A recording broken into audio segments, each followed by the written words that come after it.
I haven't been excited about Netflix shows until this one. And I'm waiting for Stranger Things, so maybe that will change my mind. But this show, man, finally, there's something to watch. I binged this show, so that'll be interesting. It's just the same thing as Beyond Meat. Like, listen, it's Beyond. It is not meat, no matter what it is. You can't give me plant-based chicken. It's not chicken. Like, no, it's not chicken. You know what I mean? It is what it is, but it's not that. Uncle Kevin's got the mic. We're diving deep.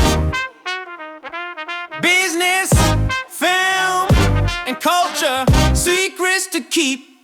Pull up a chair. It's a ride, not a chore. Conversations with Uncle Kevin. Big ideas we're always revving. Talking shop and spilling gold. Stories fresh, never old.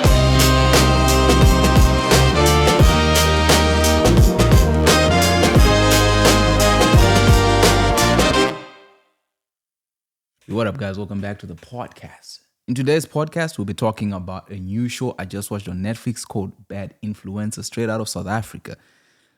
I haven't been excited about Netflix shows until this one. And I'm waiting for Stranger Things, so maybe that will change my mind. But this show, man, finally, there's something to watch. I binged this show, so that'll be interesting.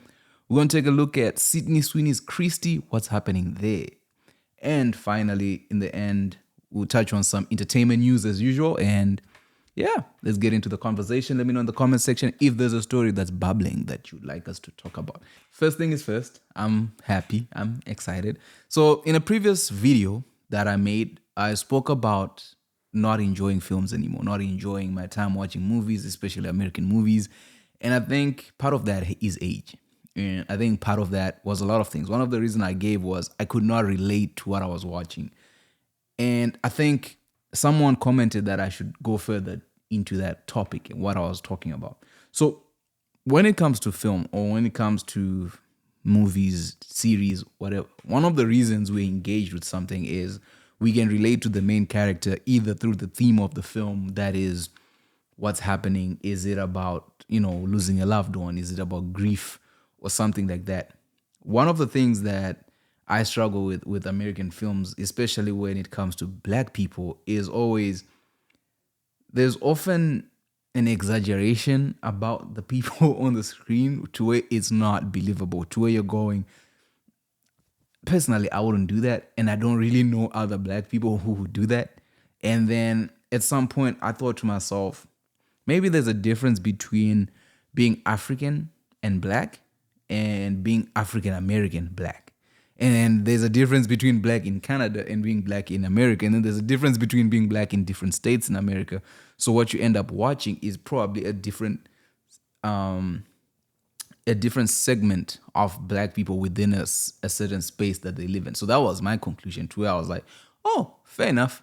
I don't enjoy it. It's not for me. I'm not the target market, and cool. And then this show popped up because I was looking on Netflix, like, what should I watch? And then I looked at Netflix South Africa, what did they have coming up? And I saw that this show called Bad Influence. One of the problems I've always had with South African shows is, especially the Netflix one, they often felt as if they were trying to bring an American concept to a South African audience or to a South African show, which then made it seem weird, when you're watching it. I'm not going to give examples, but that's the feeling I always got. And as somebody who grew up consuming a lot of South African content, there is local drama, there is local things that we used to enjoy when I was coming up. And those were the things that I used to watch. I remember when Queen Sono came out, and then it was this spy thriller. It was fun to watch, but it was like, it left you with a type of feeling. Whereas with this one, it felt different. Because with this one, it was the first time where I realized something sparked in my mind where I was like, when it comes to black leads, like female black leads especially, there's always a debate to what will be the success of this show, what will be the success of this movie. Because out here, I feel like the way black women are looked at, this, call it discrimination, call it whatever the perspective is, where they're not really taken seriously, to whereby even when you're watching a show where there's a black lead, it's almost they're overcompensating. So whatever actions they're doing in the film, it feels as if it's so much like, bro, what? It's like, for example, if you think about an iconic character like Olivia Pope, she's almost out of this world. Like, there's that part where her father says to her, you have to work twice as hard to get half of what they get. And there's that belief to that's the reality of the American system. That's the reality of, or the plight of Black Americans that they have. To whereby when I'm watching it, I'm like, I don't relate to that, because I don't come from a society where Black women are pulled back and they don't have strength, or they have to work twice as hard to get half of what they get. I come from a place where they just have to work hard to get anything they want. And there's a lot of women who work hard and actually achieve the things that they want to achieve. And then when you watch on television, they're represented. Because we do have, like, for example, in Tanzania, you have a Black female president. That's something that's possible, which in America is not. So when you're watching, then it's very difficult to relate to, because you're like, I don't think I have those problems that you guys over there have. However, a lot of us are invested in American media because it's the media we consume. It's the media that we grew up watching. So you sort of have an opinion, or you have a feeling of identity with American media because you grew up with it, right? And then when you grow up and then you move to North America, and then you get a certain experience and the feeling of it, and you're like, it's not what they sold us. You know what I mean? It's not.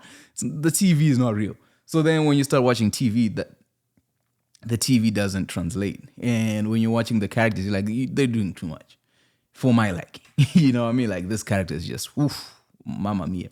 And then you get some times where you're watching, it's like real. Because like the experience I always get when I'm in America, especially with Black Americans, it's a feeling of we are different, but in having the conversation, you soon realize how the same we are, and how conversations flow, and how, you want to learn about them, they want to learn about you. But as soon as you go beyond that, it becomes just, we're just people, like, oh, yeah, and then you have that relationship and you have that understanding of each other, goals, dreams, and everything that we all share. So whenever I'm watching it, I go, I don't get it. Like, it just feels like there's a lot of insecurity within the characters that are being reflected. And as a proud Black person, when you're watching someone act and represent you on screen and they're not proud, and it feels like they're trying to be somebody else, it's like, man, I can't really watch this. I don't really enjoy this. But then also you understand the context in which these things are being written, in which these things are being filmed, and then in what we finally get. And then that's just the perspective of the filmmakers and who are making these things, how they see the world. It's not necessarily that. So when I was watching this show, Bad Influencer, for me, it was like, a relief, because it was like, yo, here's a flawed character, right? It's a Black woman who's flawed, who's a mother, a single mother, who's doing everything that she can for her baby. It's a story about a single mother that doesn't disparage the father of the child. She talks about the mistakes she made, but it doesn't pull down the father of the child. So it doesn't overwhelm you with, oh, Black men are deadbeats. It's like, yeah, this man is flawed and whatever happened, that's not the main story. The story is centered around this woman who's doing everything that she can for her child. So we understand from the beginning of the show what her goal is. Her goal is my child. And then you see her flaws in what she's doing throughout the show, and the themes of the show and everything. When it starts pulling up, you sympathize with the character. So they show you why she's doing it, and they show you what she's doing. She's not a hero. She's an anti-hero throughout the whole thing. And she's a flawed character. And they introduce someone who's the total opposite of her, who's an influencer, but also who's a flawed character. And they show you the human side of it. And when you're watching it, you're not judging these characters, because the way the film is written is more of from sympathize with them, but also be frustrated by their actions. But in your frustration, you're not judging the characters.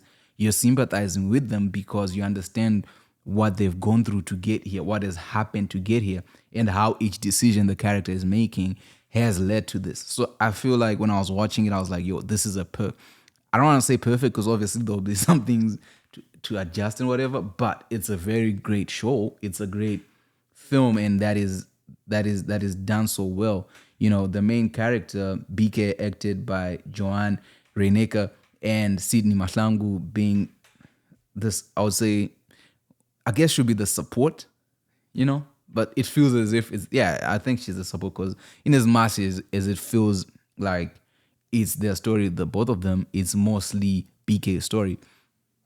So then when you're following the protagonist, and then she has this person with her, and then you have the antagonist, like, who's this dude, who's this scary guy, you then get this good concoction of a film and everything that's happening to her. So it's like there's a lot of impediments to her achieving her goal, which is make money to take care of her kid, right? That's her goal. That's the only thing she wants throughout the entire series.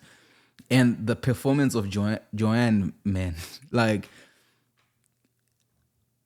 the way she's able to mix emotions, and you can see that visually on the camera, is amazing. Like, that's something that I don't get to see, especially in North American films. You don't get that essence of the different, how do I say this? Like, you don't get to see the character, like, as a person, the different emotions a person goes through, to where in a moment you get a phone call. For example, you own a business or whatever, you get a phone call, hey, the truck just got into an accident, and that truck was carrying something that's supposed, and then you see it in her face, the changes that's happening. And that's something that I don't particularly notice in North American films, to whereby you go, when you say there's no depth to this character, I feel like with BK's character, there's depth, and it's visually shown to you, and that's what makes it a great show for me. And that's what made it exciting. And then it goes from there, it takes you up, it takes you down. There are moments that they win, there are moments that they lose, and a lot of crazy things are happening. And the one thing that I give the writers and I give the team that made this film is they made the crime so local, to whereby if you understand South Africa, if you know anything about, I just know about Southern Africa. If you know anything about Southern Africa, you know, one, how big the issue of influencers are, and the issue of blessers. This was a thing like 5-10 years ago. I don't know, because here in Canada, they're called sugar daddies, right? So I don't know if it's still the same thing. And then you had these girls who essentially had sugar daddies. So now they're influencers, I suppose. And then you have them living this lifestyle. So you already know what's happening. And the crime is local. So the crime is something that's realistic. It's not something that's beyond, people wanting this Chanel bags, people wanting this lifestyle, and it's about fraudulent products. So that's the main thing. And then they just expand on that. And then it just shows you, a lot of times when I watch films that highlight Africa, when they highlight South Africa, when they highlight like any part of that, it's always with a sense of poverty or whatever. But in this, you understand, like, these people are living it up. These people are living a life. And, it reminded me when I was growing up in Zimbabwe, like, my dream when it came to, when I grew up, if I ever left Zimbabwe, my dream was to go to South Africa, because South Africa always seemed like heaven. Like, it seemed like the place where things were happening, and you had an opportunity to do something with your life. Grow up in Zimbabwe, just move to South Africa and call it a day. Then some weird stuff started happening. I'm not going to pretend like it's heaven on earth, but that's the South Africa that I remember. And then when I'm watching movies and they're highlighting, we're in South Africa, and then you see the police acting dumb. You see all these Africans acting dumb. I'm like, no, these people are not dumb. These are like smart human beings. This country.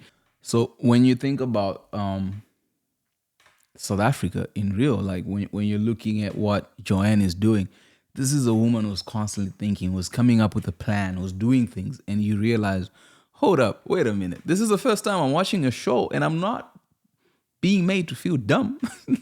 Even when you look at the character of Pinky, right? Like, she's so frustrating. And Cindy Mahlangu, for me, every time I watch any show she's in, the character she's playing is so frustrating. But that's a good thing. That means she's making me feel something. She's making me feel emotion, which is something that you don't get in a lot of shows, where you don't feel much for the supporting cast because they just don't have depth to them. And I think there's a way that she delivers, and even in an acting style that's so different from BK's character, in just the contrast that they have, the two of them. at some parts when you're going on it from a technical level, it's like they each steal scenes from each other. So like when they're in the same scene, you can tell like they have a different acting style. And sometimes I worried that Jo-anne's character would take over from Cindy's character, from Pinky's character, just in how they are when they're in the frame together. And that's something that, you know, you'd have done like chemistry tests and whatever before even going to the film. But either way, each of the actors held their own. And when I'm not gonna spoil, you have to go watch it for yourself. But the show, man, I feel like it was just an amazing show. The way everything is, the cinematography, it really highlights certain aspects of South Africa, certain aspects of Joburg that when you're watching these Hollywood films, they don't really highlight Joburg in that light. And it just shows you how beautiful of a place South Africa is and how this thing is happening. And then in the grand scheme of things, this is just a tiny thing happening within a certain specific, you know, space. It's not something where it affects the entire city. It affects a certain group of people and it's just limited to that group of people. And then everything that's just happening within it is beautiful. You know, when we talk about character arcs, like the arc of the story from episode 1 to episode 7, the characters, you see how they grow and how everything is done. Like you look at the hero's journey with BK's character, where when we start out, she's already taking photos of these crazy bags and then she's doing it. She's working by herself to in the end, she's running an entire operation, but then she loses, you know, the unfortunate part is at the end of the film, you know, she loses the operation that she had, but you've seen the arc of the character and this flawed human who's done so many mistakes and how far she's come from episode 1, minute 1 to episode 7, final minute, with everything that happens and then where the story ends. I think it's a good cliffhanger which ends and sets up season 2 if they choose to do it.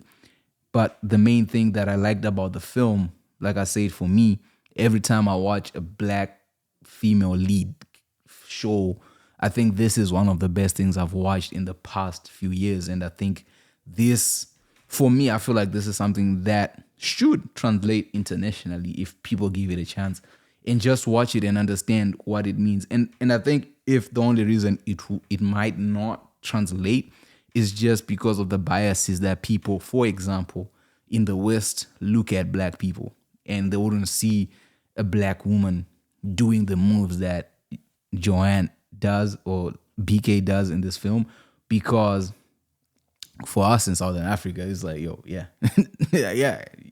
A single mom with a kid who has to do what she has to do is likely going to do this, you know, and everything you see her when she's emotional, she's emotional. She's in control of her life. She's not playing games. And I think when you grow up where we grew up, this is something that's just real. This is something where you're like, yeah, yeah, this is as real as it gets. You know, black women do this. You know, she's vulnerable. She's not like beating up the 6'5" man, but she's doing what she can with her strength. And when pushed to the limit, when her back's against the wall, she acts. She does what she has to do. You know, and then she's also vulnerable in understanding a gun is a gun. I'm not gonna try and kick a gun out of some man's hand, you know. But she uses her brain, and then she has a team. She plays this mother-in-law role so well. So I think I recommend for you to go watch Bad Influencer. It will teach you a lot about South Africa. It will show you just a different type of African cinema, and I'm very happy to see African cinema coming up. And I hope Netflix pushes their shows and tries to see what they'll do outside of the continent, because I really think there's a dynamic something there. There's something beautiful happening in South Africa. There's something beautiful happening in Africa, and we're at a time now where we start telling our own stories our way. And I think those times of growing up wanting to be American are gone, just because Americans don't want anybody else in their space. And I think that's fine, because then you start to make stuff for yourself and you start to tell your own stories. And that's how we make a voice, you know. And I think if you're African, I encourage you to watch it. If you're not, I encourage you to watch it. And let's talk about it. You know, I really enjoy the show. I think it is amazing. The sound design as well is just on top. It's chef's kiss. So I was just watching this video and they were talking about Sydney Sweeney's new movie, Christy, and they were saying that it flopped. Apparently it's in the top 10, top 11 of the worst opening films ever. And people have just been attacking her left, right, and center because of the interview she did, and then because of the ad that she had that happened the other time about the jeans and whatever. And then there's an interview that she just did where she was just saying no, no, no, no, no, no, no, no, no, no, no, no, no. All right. So despite how you feel about Sydney Sweeney, hey, it is what it is. I'm more interested in the business side of these things. So Sydney Sweeney, in the past 5 years, I think she's one of those highly marketable actors. If you get a chance to have her in your film, you want to have her because the name Sydney Sweeney pulls eyebrows. The name Sydney Sweeney brings butts to seats. Or they thought so. I think in her movie, Immaculate, it did so well. The other one that they just did, I think it did well as well. I'm forgetting, with Glenn Powell. So I think that those films did well to whereby if you are somebody who's producing it, you get Sydney Sweeney to play your main character in a film, you are likely going to hire her because that's what we do nowadays. And I just saw Ruby Rose comment that she was attached to the film before Sydney Sweeney, and Sydney Sweeney took away the film from her, yada, yada, yada, which is cool. The main thing is, when I'm looking at comments like that, I feel like with this film, they may have put the whole budget to her and didn't have money for marketing, because I didn't see the trailer of this film until I searched it up, like, what is it? And then you get to see. And I think the problem that this film has, for me at least, I don't even know. It's a biopic, and I don't even know whose biopic it is about. I don't even know who this Christy person is. I don't know what their story is. So it wasn't something that was on my radar, And I think that's the main challenge the story had. And then there are people who are coming out who probably know her, who are like, yo, this is someone who was a hero who gave us a voice, and why would you give this? But I think people often forget, film is a business, my friends. This is about money. It's all money making, right? Would you rather have Ruby Rose or Sydney Sweeney in your film? If you want to have a great story and make no money, Ruby Rose. If you want to have money, Sydney Sweeney. And then what happens is when the film comes out and people don't go watch it, and then you start questioning, was Sydney Sweeney the right person for the film? Which I think in hindsight is easy to make that argument, but proactively, I don't think it is. I think getting Sydney Sweeney in your film is kind of what you need, because now people are talking about how it flopped because of her. No one is just saying the Christy flop. It's Sydney Sweeney's film flop. And I think there's a hatred for her, which then it's more in the political realm rather than from the film itself. No one's criticizing her performance. No one's criticizing the movie itself for being a bad movie. It's just that it didn't perform as people would hope for, because people didn't go watch it. But the problem was the marketing was more of non-existent. And I think the belief was this is a Sydney Sweeney movie and people will just go watch, which is, I don't think is that anymore, because I just don't think in 2025, moving into 26, we still have celebrities or that's still a thing where people just go watch a thing because of somebody. People have things to do than watch movies. And I think with movies like this, people would rather just watch it on streaming rather than go to the theater, especially when there's zero marketing for this thing. A lot of movies have been in and out of the theater. Like, it's crazy. Every time I look at my Cine, like our local theaters app, like you look at it and the next thing, the title is gone. It's on to the next, and it's so fast like that. So that's the challenge. Like, I'm not here to criticize her because I haven't watched it, but I think to blame as well for why it flopped, it's not fair on the girl. And she's been on the headlines. She's done what she has to do. Her name is out there, but the film didn't attach itself to her name to whereby it converted the attention she was getting into ticket buys, So, but I think it is a good reminder to everybody involved. Like, it just takes more effort to get people to go sit in theaters and watch. Like, I'm watching what they're doing with Christopher Nolan's Odyssey. Like, they started marketing this thing almost back in June, and they're still doing it, and the film doesn't come out until May or June next year. So that's how you build anticipation for the film so that people want to watch it when it finally comes out, unfortunately. Okay, and finally, let's talk about artificial intelligence one more time. So AI has been doing its thing from the last time we spoke about it. Part of the challenge people have had, especially in the music business, is this artist called Genia Monet, who's been making rounds, and there's been a lot of complaints. What happens? Somebody just posted a video where they made something similar, and the question was, how do you protect the copyright? I still feel like with AI, people right now it's like people are just biting off the low hanging fruit, which is doing those things where you can prompt music and make it. And I think that has been the gravest concern of, okay, how do we protect artists? How do we protect copyright works? How do we do these things? How do we do it properly?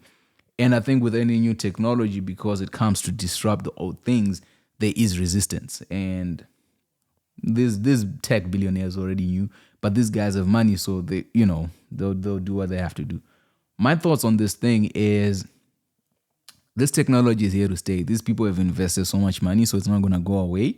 But the challenge that you're going to have is a lot of industries that are being disrupted are being asked questions, right? So the music industry is being asked questions. What is music?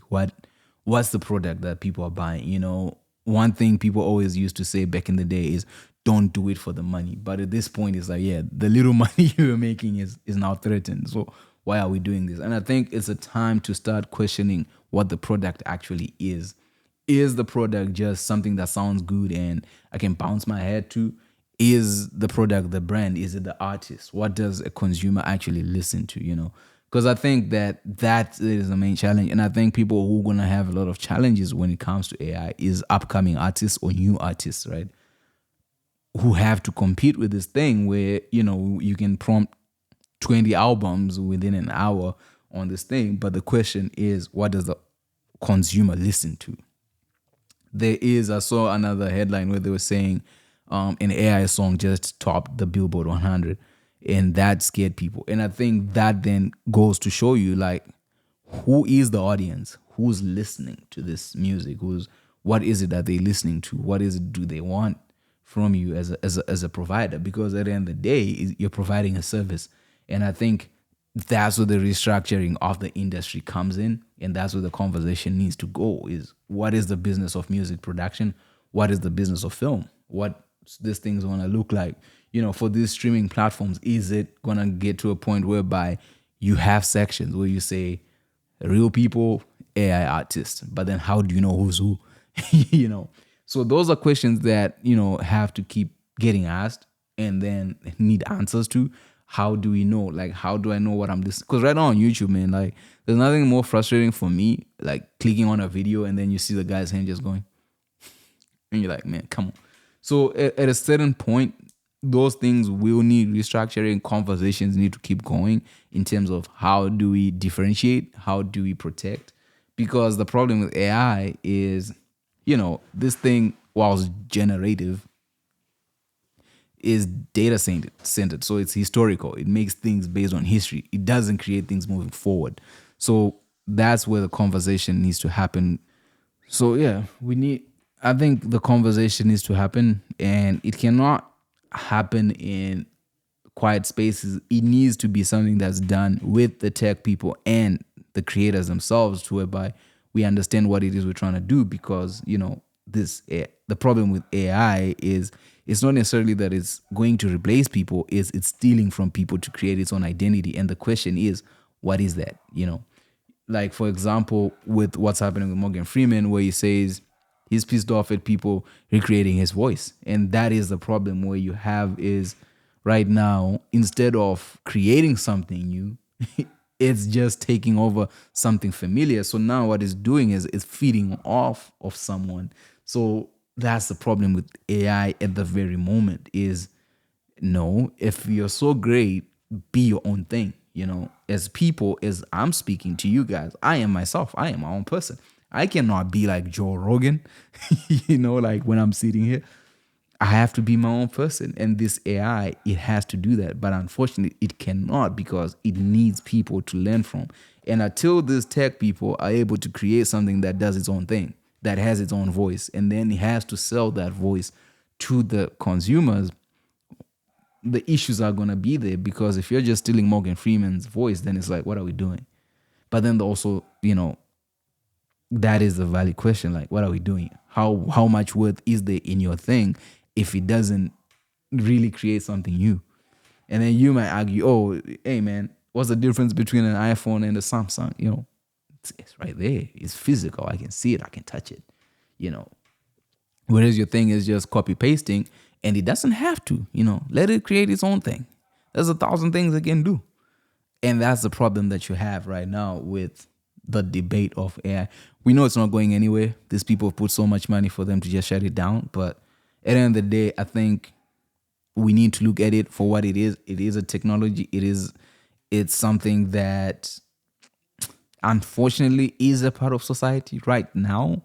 And I don't know where we're going with it, because I don't even think the people who are creating understand what it is they're trying to do.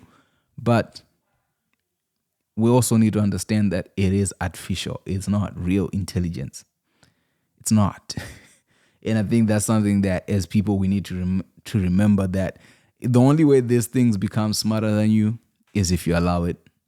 It's artificial. It's just the same thing as Beyond Meat. Like, listen, it's beyond. It is not meat, no matter what it is. You can't give me plant-based chicken. It's not chicken. Like, no, it's not chicken. You know what I mean? It is what it is, but it's not that. It's artificial. It will always be artificial. And you might say, oh, it can read all over the internet. Like, yeah, that's not intelligence. That's history. That's data. Human intelligence is beyond that. It's beyond what's data captured. It's beyond that. It's lived experience. It's DNA. When you want to speak about intelligence, there's gut feeling. There's those things. So always bear in mind when you're using artificial intelligence, and understand it's artificial. Artificial meat, it's artificial meat beyond, bro. Anyway, I'll see you in the next one.